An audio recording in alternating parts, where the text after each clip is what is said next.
दोस्तों बात करने वाले हैं आईआरबी इंफ्रास्ट्रक्चर स्टॉक के बारे में। जैसे कि दोस्तों आपने देखा कि फ्राइडे को जिस प्रकार कंपनी के ऑर्डर मतलब यहाँ पे जो ऑर्डर बुक के आंकड़े आए वही इलेक्शन के बाद कंपनी की ऑर्डर बुक के अंदर गिरावट आई, यानी कि कंपनी को ऑर्डर कंटिन्यू यहाँ पे बढ़ रहे हैं। इसके बाद हमने देखा कि शेयर का प्राइस हमें एकदम से इंक्रीज होता हुआ नजर आया, ऑलमोस्ट ₹1.5 के आसपास, यानी कि 62.90 पैसे में अभी के टाइम स्टॉक का प्राइस देखने को मिल रहा है। कल मंडे है, मंडे को क्या व्यू देखेगा। देखिए दोस्तों, हम इस स्टॉक में एक चीज देखते हैं कि जब भी बाउंस आता है अचानक आता है, उसके बाद शेयर फिर मतलब यहाँ पे कमजोर पड़ता है, अगेन गिरावट की तरफ जाता है। देखिए अभी के टाइम अगर देखा जाए ₹58 का इंपॉर्टेंट सपोर्ट बना हुआ है, यहाँ से ₹75 का एक बड़ा ब्रेकआउट बना हुआ है। मैं पहले आपको कई बार बता चुका हूँ कि इस स्टॉक के अंदर मुझे वैल्यू नजर आ रही है, भले अभी के टाइम स्टॉक का प्राइस नहीं बढ़ रहा है, बट मुझे इस स्टॉक में आगे वैल्यू दिख रही है, क्योंकि तो इंफ्रास्ट्रक्चर का स्टॉक है।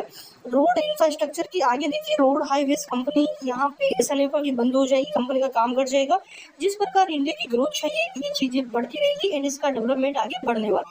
तो हम ये कह सकते हैं कि आने वाले 5 साल में ये स्टॉक कहाँ तक जाएगा अगर ये टारगेट हम लेके चले, क्योंकि गवर्नमेंट अभी भी आगे भी बहुत काम करना बाकी है। यानी कि जो ये गवर्नमेंट है 2024 में इनका चुनाव था, यानी कि 2024 में इसको चुना गया एंड 24 से आप मान के चलो कि 25, 26, 27, 28, यानी कि अगर देखा जाए जो नेक्स्ट इलेक्शन है भाई वो आपके 27, 28 तक हमें इलेक्शन देखने को मिलेंगे।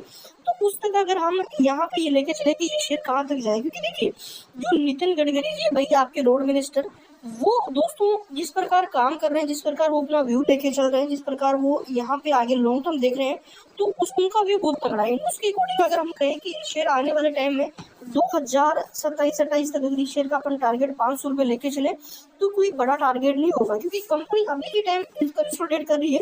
पिछले 1 साल में पैसा डबल हुआ और इससे ज्यादा क्या चाहिए, बट अपना लालच ये है कि हम चाहिए, जैसे कि हमने मान के चलो कि लगाया 40 में, 40 का 80 चला गया, हमारा पैसा डबल हुआ, हमने निकाल लिया, फिर हमने जैसे ही बेचा किसी दूसरे बंदे ने खरीदा, अब वो चाहेगा कि 80 का शेयर भाई यहाँ से 100 प्लस 150 प्लस जाए ताकि उसका भी पैसा डबल हो। तो ये सब लालच लोगों का बढ़ता रहेगा। तो शेयर का प्राइस एंड यहाँ से वैल्यू, ये दोनों मैच अभी के टाइम हो रही है, यानी कि जिस प्राइस पे ये ट्रेड कर रहा है वैल्यू हम कह सकते हैं कि इसी के पास के शेयर की, इसलिए शेयर में टिकता हुआ नजर आ रहा है। हालांकि हाल ही के अंदर हमने देखा कि जो गवर्नमेंट वाले शेयर है सभी अपने हायर लेवल से कोई 30 कोई 35% तक करेक्शन में गया, बट आईआरबी अभी के टाइम ऑलमोस्ट अपने हायर लेवल से 18 से 20% की गिरावट में दिख रहा है, जो कि अगर हम कहें तो एक अपॉर्चुनिटी के तौर पे हम ले सकते हैं कि अगर पीयूसी इतना नहीं गिरता तो ये अभी के टाइम ऑलमोस्ट 65-68 के बीच हमें नजर आता।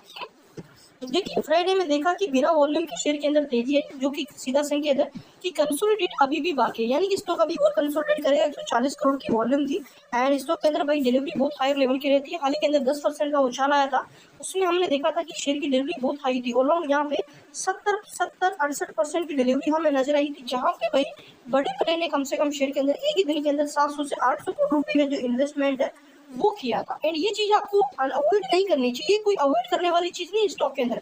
अगर हम कहें कि भाई ये आ रही है तो क्या हो गया, प्राइस तो नहीं बढ़ रहा है, बट ये आ रही है, यही एक बड़ी बात है स्टॉक में, यही चीज हमें रोक के रख रही है। यानी कि स्टॉक में डिलीवरी बहुत हाई लेवल की है। डिलीवरी का सीधा संबंध मार्केट में बायर से, कि बायर किस कदर सोच के भी टाइम बाय कर रहे हैं, मार्केट में जो इसके प्रति इन्वेस्टर है उनका व्यू क्या है, वो क्या सोच के खरीद रहे हैं उनको पता है। स्टॉक में आगे वैल्यू बढ़ने वाली है। मेन चीज पी रेशो के टाइम 40 का, लोग कहते हैं कि पी रेशो यहाँ पे हाई लेवल का है तो आगे जाके गिर सकता है, बट मुझे नहीं लगता कि हाई लेवल इंफ्रास्ट्रक्चर का पी अराउंड 50 से 60-70 तक का रहता है। जिस प्रकार रिन्यूएबल एनर्जी का रहता है उसी प्रकार इंफ्रास्ट्रक्चर का भी पी हाई लेवल का रहता है। अब यहाँ पे आपने की फ्राइडे को अचानक से उछाला है शेयर के अंदर, इन शेयर में 2.5% की तेजी, 2-2.5% की तेजी के साथ हमें एक अच्छे लेवल ऑलमोस्ट यहाँ पे ₹62 के प्लस हमें क्लोज होता हुआ नजर आया। बात करें दोस्तों स्टॉक की यहाँ पे रिटर्न की, तो मैं आपको पहले भी कई बार बता चुका हूँ कि रिटर्न स्टॉक का बहुत अच्छा है। ऑलमोस्ट आप देखो कि पिछले 6 मंथ में स्टॉक ने लगातार कंसोलिडेट किया है, एंड जब ये शेयर चलेगा ना भाई तो आप इसे देखते रह जाओगे, ये चीज मेरी ध्यान रखना, देखते रह जाओगे बिल्कुल, क्योंकि वैल्यू कंटिन्यू बढ़ रही है। पिछले 2 क्वार्टर स्टॉक के अच्छा है एंड Q3 से क्वार्टर जो आपका Q3 एंड Q4 जो रिजल्ट थे वो अच्छा है।